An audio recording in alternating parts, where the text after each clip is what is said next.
The sun beats down on the Theban necropolis, a city of tombs and temples dedicated to eternity. Nestled against the cliff stands Deir el-Bahari, the mortuary temple of a pharaoh. Its elegant terraces rise from the desert, a testament to power and genius. Yet a deep, unsettling silence lingers, a silence born of violence. The evidence is everywhere. Chiseled cartouches, shattered statues, and erased faces. This was no random vandalism, but an official act of erasure, an attempt to wipe a ruler from history. The temple, Djeser Djeseru, was built for Hatshepsut. Her name and image have been systematically destroyed. For centuries, her story was lost. Beneath the sands and the weight of condemnation, early archaeologists found the name of Thutmose III everywhere, but also strange, defaced images of a ruler who sometimes appeared as a woman. The broken stones whispered a secret, a political drama of immense proportions. This was a state-sanctioned campaign to rewrite the past, to ensure no one remembered a woman once ruled Egypt as pharaoh. But history leaves behind fragments and whispers. The very act of destruction created a puzzle, a void demanding to be filled. The story of Hatshepsut is the story of that puzzle. A tale of ambition and the fight for a legacy. The silence of Deir el-Bahari is not empty.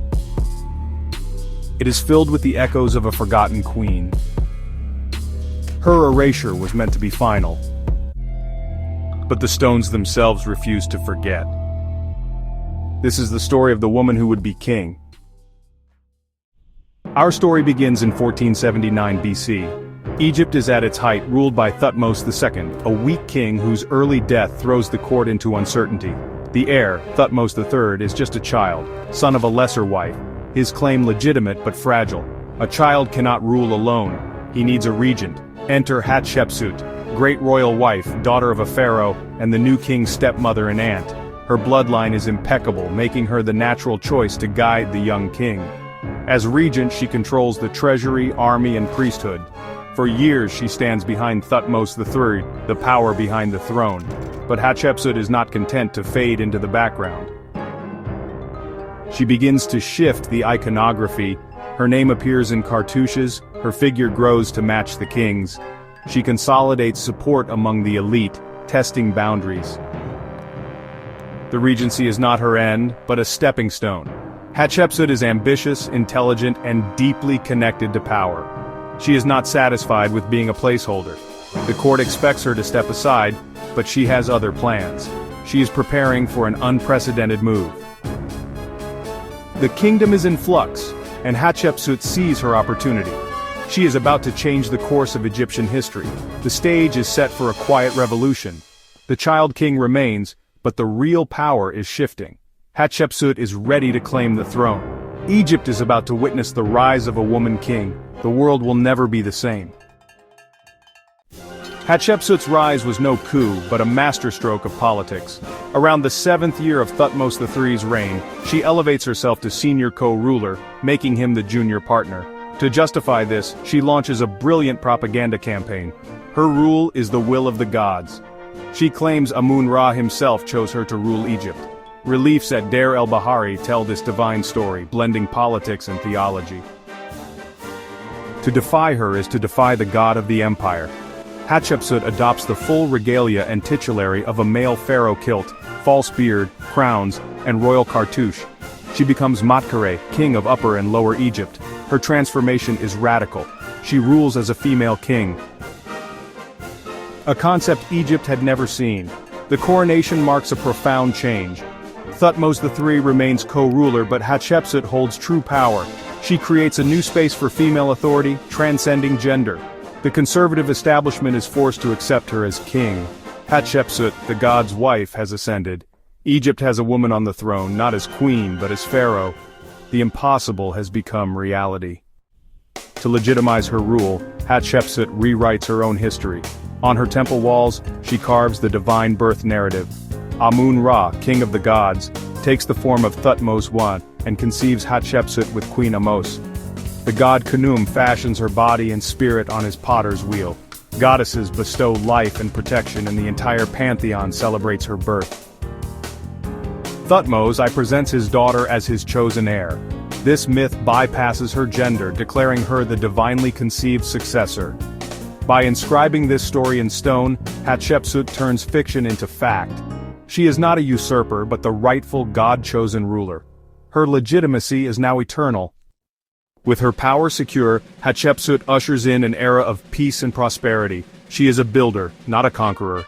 Her reign marked by ambitious construction. Her crowning achievement, the mortuary temple at Deir el-Bahari, a marvel of architecture and propaganda. Its walls celebrate her divine birth, coronation, and the legendary voyage to Punt. She restores and embellishes temples across Egypt, especially at Karnak. There she erects towering obelisks and builds the Red Chapel. Her projects stimulate the economy, employing thousands. Thebes becomes a magnificent imperial capital. Art and architecture flourish in a golden age. Hatshepsut's monuments proclaim her power and piety. Her legacy is written in stone. Hatshepsut's greatest achievement is her trading expedition to Punt. Punt, a land of legend, lies somewhere along the East African coast. The journey is perilous, but her fleet sails down the Red Sea, depicted in vivid temple reliefs. The Egyptians trade for myrrh, frankincense, ebony, ivory, gold, and exotic animals. The greatest prize-living myrrh trees, brought back to Egypt and planted at her temple. The return is a national triumph, celebrated in grand procession. The success is framed as a divine miracle, proof of Amun's favor. The voyage brings wealth, prestige, and sacred goods to Egypt. Hatshepsut is hailed as a successful, effective ruler. Her peaceful reign is crowned by this legendary expedition. The story is carved in stone, meant to last forever. The Queen Pharaoh's legacy grows. For over 2 decades, Hatshepsut rules in peace and prosperity. She dies of natural causes, buried with honor in the Valley of the Kings. Thutmose III becomes sole ruler. At first her monuments remain intact, her name honored. But late in his reign, Thutmose III launches a campaign of erasure, Damnatio Memoriae. Her images are chiseled away, statues smashed, names replaced. Obelisks are hidden, her memory systematically destroyed. The motive is not personal but political. A female pharaoh disrupts the cosmic order. The past is rewritten to show an unbroken line of male kings. The erasure is devastatingly effective. Her story vanishes for millennia. Later king lists omit her entirely. She becomes a historical ghost, a phantom ruler. Thutmose III nearly succeeds in wiping her from history. For nearly 3,000 years, Hatshepsut is forgotten. Only in the 19th century do archaeologists begin to piece together her story. At Deir el-Bahari, they find fragments of statues with female features and inscriptions of a female king. The name Matkara Hatshepsut returns to the light, but her mummy is missing. Her tomb, KV-20, is empty. The search continues for decades. In 2007, a breakthrough, a small tomb, KV-60, contains 2 female mummies. One is her wet nurse, the other, an anonymous woman. A CT scan and a single tooth from a wooden box in her tomb provide the answer. The tooth matches the jaw of the anonymous mummy. The evidence is conclusive. The lost mummy is Hatshepsut. After 3 millennia, the female king is found. Modern science restores her name and presence to the world. The puzzle is finally solved. The rediscovery of Hatshepsut's mummy completes her resurrection. She was a real woman 50 years old, suffering from illness, not a mythical figure. Thutmose III's attempt to erase her ironically preserved her story, creating a puzzle for modern scholars. Hatshepsut's legacy is complex master of propaganda, political strategist, and builder of a golden age. She proved a woman could rule Egypt as effectively as any man. Yet, her erasure is a stark reminder of how easily women's stories are lost. Her reign became a cautionary tale, not a precedent. No female kings followed for over 1,000 years. Today, her name is synonymous with female power and resilience. Her temple stands as a testament to her vision. The effort to destroy her made her immortal. Denied an afterlife by her own people, she is granted one by history.